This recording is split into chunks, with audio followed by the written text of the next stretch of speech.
Let me start with this question. Do we love the person or just the chemicals? Chemicals means those hormones that are released within your body and brain, and you love them. Again, do you love the person or just the chemicals? This question is actually based on misunderstanding. These are inseparable. What do I mean by that? Let me provide you an example. This is just like asking that whether a song is the instrument or music. They are inseparable, they are together, but they can be seen in different angles. So when we are talking about loving somebody, it means that that person exists within your brain as a unique, specific patterns of neurons across billions of neurons. So that pattern represents that person. So the person will love and the chemicals are inseparable. They are together and you cannot separate them. But let me provide you more scientific, especially neuroscientific explanation behind love. When you are talking about love, a specific network lights up within your brain. So these terms, don't worry about them. You don't have to memorize them. Only know the role of them. It's really important. So the first one is prefrontal cortex. Prefrontal cortex is a logical part of your brain that is for planning, social thinking, for judgment, problem solving, decision making, and all of this are associated with prefrontal cortex. We can call it logical part of your brain. Temporoparietal junction is for understanding others, precuneus is for self-awareness and memory, and basal ganglia is for habit and reward processing. So this is the actually network of love. This important point that love for children is the most intense activation of the social brain network. So the romantic love is the second most intense activation. So love for children, we can call it the relationship between mother and child, is the most intensive network of love within your brain.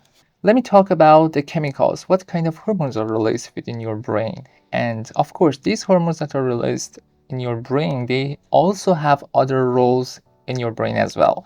So this is only about love. So I don't want to dive into more details about all of the tasks that they can do within your brain and body.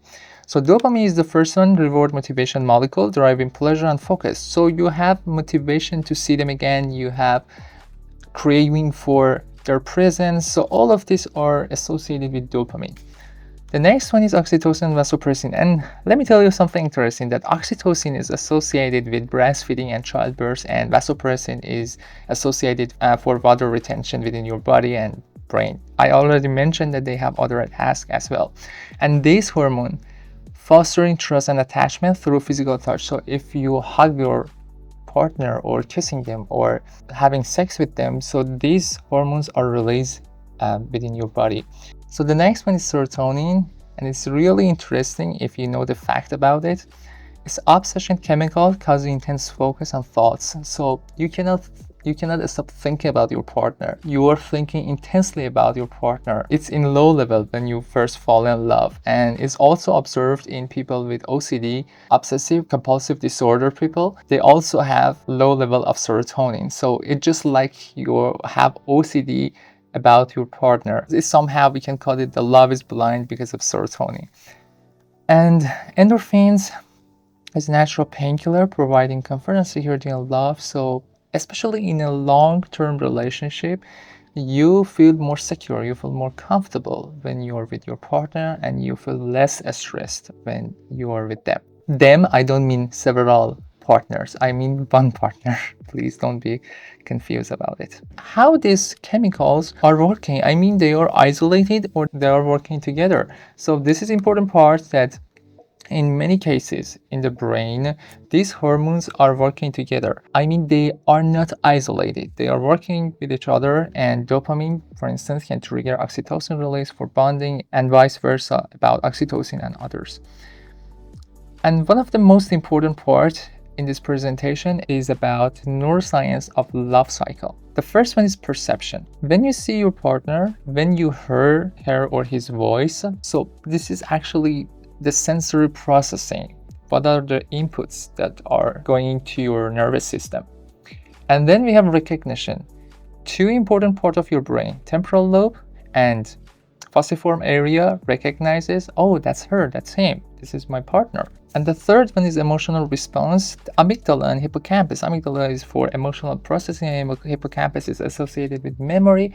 They are working with each other and tag this moment as a beautiful and positive moment. But consider this point, that this step is real time. It's not for long memory, is only real time. Step number 4, reward activation. Your system floods with dopamine. You feel motivated, you feel energetic, so you have very great feeling when you are with your partner.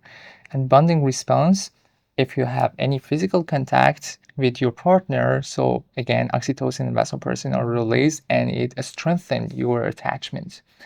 And again, very interesting part, especially for myself, that there is a particular area in prefrontal cortex that have negative judgment about something, so it reduces the activity of that part of the brain.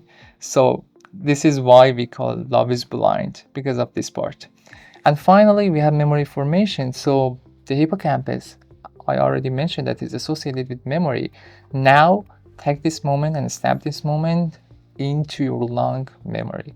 So when you are with your partner, when you have physical touch, when you have more feeling about each other, and you feel calm, you feel secure, all of the parts of this network will be strengthened. So it's really crucial. So now let's back to the major question that I already asked. When you fall in love with somebody, specific neural patterns will be created, generated, or strengthened within your brain about that person. So when we are talking about, you feel motivated about this person, you feel good about this person, you feel more secure when you are with this person. So this person is important. This person is creating those patterns in your brain. And I already talked about the different chemicals that are released within your brain or body. And finally, we have different type of loves. Love for children, love for pets, love for partner. They are activating different type of network. Of course, some overlaps, but in general, they are different. So the love that you have for your pet is different, the love that you have for your partner. So that's it. And the final part is about the resources. If you want to take a look or take a screenshot, as you prefer. And thank you so much for watching. Take care. Bye bye.